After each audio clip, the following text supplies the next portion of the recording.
ইরানের রাজনৈতিক কাঠামোর অন্যতম সংবেদনশীল পদ সুপ্রিম ন্যাশনাল সিকিউরিটি কাউন্সিল প্রধান। এই পদের জন্য মোহাম্মদ বাঘের জোলগাদরকে বেছে নিয়েছে তেহরান, যাকে বলা হচ্ছে হেভিওয়েট নিরাপত্তা ব্যক্তিত্ব।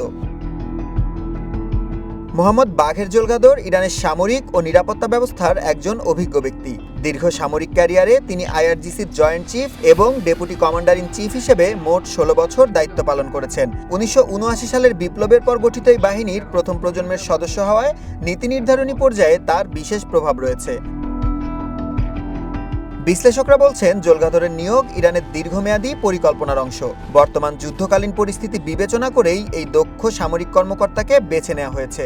দেশের অভ্যন্তরের অস্থিরতা দমন এবং একই সঙ্গে বহিঃশত্রুর সামরিক চাপ মোকাবেলায় জোলগাদরের অভিজ্ঞতাকে কাজে লাগাতে চায় তেহরান।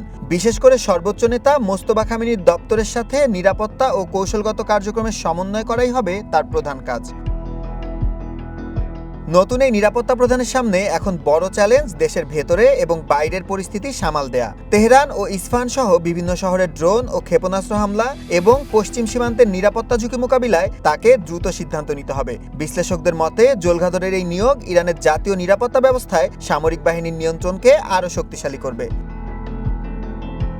সামরিক কৌশলের পাশাপাশি কূটনৈতিক ক্ষেত্রেও জোলগাদর এখন অত্যন্ত প্রভাবশালী। আল জাজিরা বলছে, ভবিষ্যতে আমেরিকার সাথে যে কোনো সম্ভাব্য আলোচনার ক্ষেত্রে জোলগাদরের চূড়ান্ত অনুমোদন প্রয়োজন হবে। মধ্যপ্রাচ্যে ইরানের ক্ষেপণাস্ত্র কার্যক্রম এবং হরমুজ প্রণালীতে নিয়ন্ত্রণ বজায় রাখার ক্ষেত্রে তার নেতৃত্বই হবে তেহরানের মূল চালিকা শক্তি।